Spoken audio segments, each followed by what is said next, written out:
बिजली के जो महंगे बिल आ रहे हैं, इसका एक इलाज है, वो है नेट मीटरिंग वाला सिस्टम और ऑन ग्रिड वाला सिस्टम। इस वाले सिस्टम में बैटरी लेस सिस्टम है। ये एक ऐसा सिस्टम है जो कि लॉन्ग रन में चलता है। ये 10 किलोवाट का सोलर सिस्टम है जी, ये बिल्कुल 10 किलोवाट का सिस्टम है और ये हर महीने 1200 यूनिट्स बचा के देता है। मतलब वापडा को पैसे देने की बजाय वापडा से रिसीवेबल होते हैं। एक आम आदमी को कैसे पता चलेगा कि ये अच्छी क्वालिटी का पैनल है या ये 2 नंबर क्वालिटी का पैनल है? ये जो इस वक्त आप ये देख रहे हैं सोलर पैनल ज़मीन में माउंट हो रहे हैं, ये गैल्वनाइज्ड स्ट्रक्चर के ऊपर माउंट हो रहे हैं। रस्ट प्रूफ स्ट्रक्चर है जिसको जंग नहीं लगेगा। तो आंधी तूफान आती है तो उसमें भी ये स्ट्रक्चर जो होता है अपनी छत के साथ बड़ी मजबूती से जकड़ा जाता है। एक दफ़ा की इन्वेस्टमेंट है, 25 साल तक आप फ्री ऑफ कॉस्ट बिजली बना के देगा ये सिस्टम। मैं इनके नीचे अगर बात करूं तो वहाँ नीचे मुझे ना कुछ प्लग और वायर्स नज़र आ रही हैं। इन प्लग और वायर्स के साथ आप वो जो वायर्स की बात कर रहे थे वो अटैच किए जाएंगे। इस सारे सिस्टम को लगाने के लिए कितना खर्चा आएगा?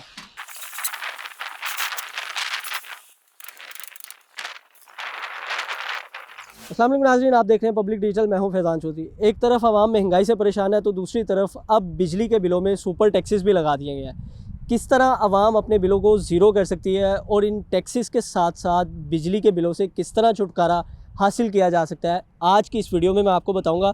और इससे पहले भी हम कई वीडियो सोलर के ऊपर बना चुके हैं, लेकिन आज की वीडियो बनाने का मकसद ये है कि आपको पता चल सके एक आम आदमी अपने घर में कितने किलोवाट का सोलर सिस्टम लगाकर अपना बिल जो है वो ज़ीरो कर सकता है। अगर हम नॉर्मली बात करें तो एक आम आदमी की कंजप्शन जो है वो 400 यूनिट से 800 यूनिट के दरमियान होती है।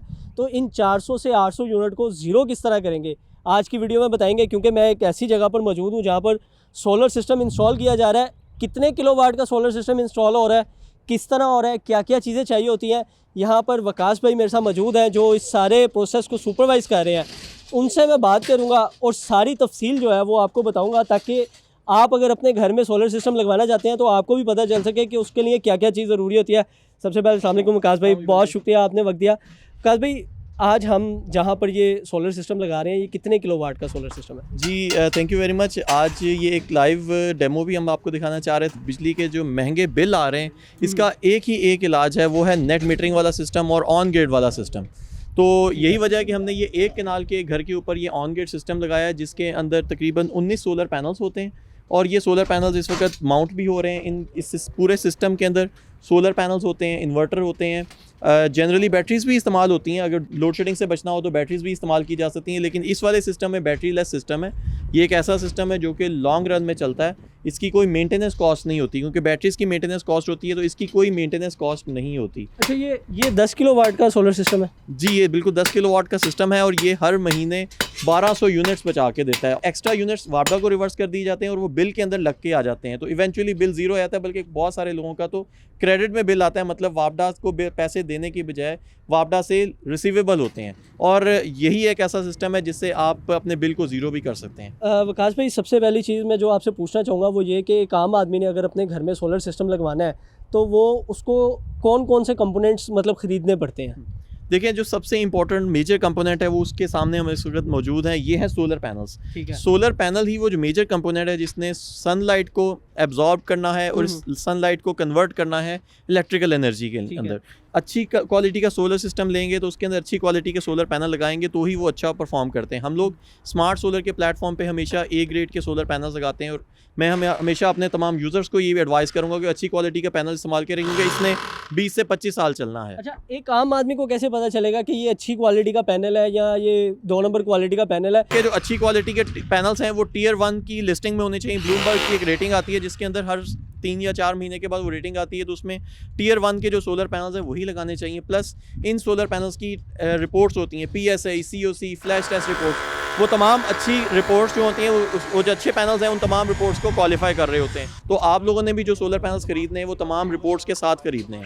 अच्छा, ये जिस तरह मैं वकास भाई देख रहा हूँ कि ये स्लैब में ड्रिल किया जा रहा है, तो क्या इससे स्लैब को नुकसान नहीं पहुँचता? जी, स्लैब को नुकसान पहुंचाने से बचने के लिए ही हम ये इसको ड्रिल को जो है ना सिर्फ ऊपर टाइल के लेवल तक रख रहे हैं। होता यह है कि ये जो इस वक्त आप ये देख रहे हैं सोलर पैनल ज़मीन में माउंट हो रहे हैं, ये गैल्वनाइज्ड स्ट्रक्चर के ऊपर माउंट हो रहे हैं। रस्ट प्रूफ स्ट्रक्चर है जिसको जंग नहीं लगेगा। प्लस अब जब ये छत के अंदर माउंट कर रहे हैं, टाइल के अंदर हम इसको माउंट कर रहे हैं, रावल बोल्ट्स के साथ इसको मजबूती से बंद कर देते हैं, कोई वेदर इफेक्ट्स नहीं आते। आंधी तूफान आती है तो उसमें भी ये स्ट्रक्चर जो होता है अपनी छत के साथ बड़ी मजबूती से जकड़ा जाता है। उसके बाद ये जो एनर्जी है ये वायर्स के ज़रिए, अच्छी क्वालिटी की डीसी वायर्स के ज़रिए ग्राउंड में जाएंगी, ज़मीन जो फर्स्ट फ्लोर है या आपका जो ग्राउंड फ्लोर है वहाँ पे जाएंगी। वहाँ पे हाई क्वालिटी का IP65 रेटिंग का आपने इन्वर्टर लगाना है। वो इन्वर्टर इस डीसी एनर्जी को, क्योंकि ये जो सोलर पैनल है ये तमाम एनर्जी डीसी एनर्जी में बनाते हैं। हमारे घरों में AC एनर्जी इस्तेमाल होती है, AC करंट जिसे कहते हैं, तो इसको DC से AC में कन्वर्ट करता है और आपके पूरे घर में सप्लाई करता है। तो major equipment solar panel, mounting structure और इन्वर्टर आ जाता है। बैटरीज ऑप्शनल है, अगर आप लोड शेडिंग से बचना चाहते हैं तो आप बैटरीज भी लगा लें, अदरवाइज बैटरीज का आपके घर में जो बिजली की बचत है उससे कोई ताल्लुक नहीं है। इसके अलावा साथ में ग्रीन मीटर को भी ज़रूर ऐड कर लेंगे। ग्रीन मीटर जब तक नहीं होगा, नेट मीटरिंग नहीं होगी तो बिल ज़ीरो नहीं हो सकेगा। अच्छा, कुछ लोगों की कंजप्शन कम होती है, तो क्या इसमें ये भी ऑप्शन होती है कि वो इस सोलर पैनल्स को कम कर ले? ऑब्वियसली ये जो 10 किलोवाट का सिस्टम एक्सपेंसिव है, हर बंदे के बजट में नहीं आता। तो अगर किसी की कंजम्पशन कम होगी तो वो 5 किलोवाट का एक ऑन ग्रिड सिस्टम या नेट मीटरिंग वाला सिस्टम भी लगवा सकता है। अच्छा। उसमें क्या होता है, वो तकरीबन 600 यूनिट्स की बचत करता है।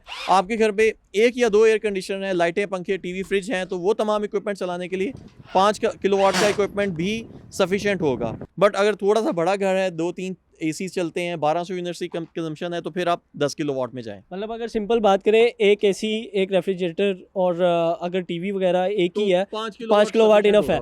और मिनिमम 5 किलोवाट ही होता है या इससे कम भी होता है? देखिए इससे कम भी होता है। 1 या 3 किलोवाट इतना सफिशिएंट नहीं होगा, क्योंकि 3 किलोवाट की जो बिजली बनेगी वो आपके घर में ही इस्तेमाल होती रहेगी। अगर रिवर्स करने के लिए कुछ बचेगी नहीं तो क्या बिल में क्या बचत होगी? विकास भाई, जिस तरह मैं इधर देख रहा हूँ ये पैनल अब इंस्टॉल हो चुके हैं, यहाँ पर अपने नाज़रीन को मैं दिखाता चलूँ तो ये सारे ओपन इन्वायरमेंट में है, तो क्या इनकी लाइफ जो है वो कितनी होती है?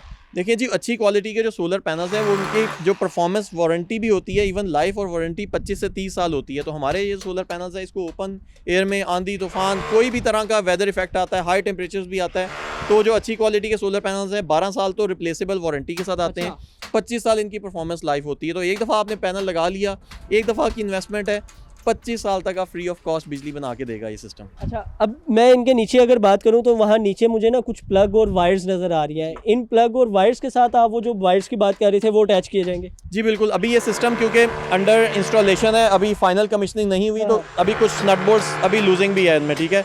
वायर्स भी अभी क्योंकि लूज पड़ी हुई है, तो ये जैसे ही इन वायर्स को हम कनेक्ट करेंगे आपस में, सीरीज़ का हम इसके ऊपर सर्किट बनाते हैं, स्ट्रिंग्स को पूरा बना के इन्वर्टर तक लेके जाते हैं और इवेंचुअली यही वायर्स आपके घर को पावर दे रही होती हैं। मतलब अगर मैं बात करूं तो इस टाइम ये सोलर पैनल जो है वो एनर्जी जो है वो कंज्यूम कर रहे हैं? जी, सोलर पैनल्स जो है वो at any given time energy बना रहे होते हैं, बट उस एनर्जी को नीचे इन्वर्टर तक ट्रांसफ़र करने के लिए इनके कनेक्शंस होना ज़रूरी है। ऐसी बात है, आपको इलेक्ट्रिसिटी तब मिलेगी जब इनके कनेक्शन जो हैं वो हम कर देंगे। अच्छा, सबसे ज़रूरी जो सवाल है वो मैं आखिर में हमेशा करता हूँ कि इस सारे सिस्टम को लगाने के लिए कितना खर्चा आएगा? अच्छा, 10 किलोवाट का जो ऑन ग्रिड सिस्टम है वो आजकल तकरीबन with net metering top of the line equipment के साथ 15 से 16 लाख रुपए में कॉस्ट करता है। जो 5 किलोवाट का सिस्टम है वो top of the line equipment के साथ तकरीबन 10 लाख में कॉस्ट करता है। तकरीबन ये पैसे आपके कोई 2.5 से 3 साल में पूरे हो जाते हैं। अच्छा, मतलब अगर आप जिस तरह विकास भाई ने बताया कि आप जो 10 लाख इन्वेस्ट कर देते हैं 5 किलोवाट के सिस्टम के ऊपर, तो 2.5-3 साल में आप अपनी इनकी रिकवरी कर लेंगे, फिर आगे आपके जो 22-23 साल है वो आपने फ्री में चलाने हैं। अच्छा, 25 साल बाद क्या करेंगे?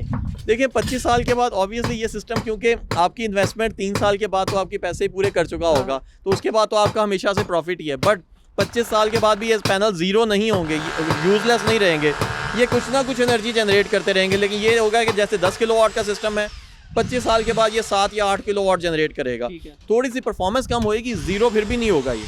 अच्छा, और क्या ये रिप्लेसेबल भी होते हैं? जी, आप इनको चेंज कर सकते हैं। आप स्टैकेबल पैनल्स हैं, कोई पैनल ख़राब होता है 25 से 30 साल के बाद तो सिर्फ वही पैनल आप चेंज कर सकते हैं, ज़रूरी नहीं है कि सारे के सारे पैनल चेंज करें। अच्छा, हम ये भी क्या ऑप्शन होता है, मतलब एक पैनल की एनर्जी थोड़ी कम हो गई है तो मैं वो दे के एक नया पैनल ले लूँ और मुझे उन पैसों में से थोड़ी सी कमी हो जाए, इस तरह भी होता है? ऐसा बिल्कुल होता है, लेकिन अच्छी क्वालिटी के पैनल्स हैं। अगर वारंटी वाले पैनल्स होंगे तो आपको अगले 10 साल तक चेंज करने की ज़रूरत ही नहीं पड़ेगी। चलिए, बहुत शुक्रिया। तो नाज़रीन, ये वो तरीक़ेकार है जिसके थ्रू आप अपना बिजली का बिल जो है वो ज़ीरो कर सकते हैं। अगर नॉर्मली मैं बात करूं तो घर के किचन के अलावा जो सबसे ज़्यादा खर्चा होता है वो बिजली के बिलों का ही होता है। तो अगर अब आप भी चाहते हैं कि इनसे छुटकारा हासिल कर लें, ज़हनी सुकून हासिल कर लें, तो खुदारा इस पे थोड़ी इन्वेस्टमेंट करें ताकि बिजली के बिल जो है वो आपके ज़ीरो हो जाए। मुझे दीजिए इजाज़त, अल्लाह हाफिज़।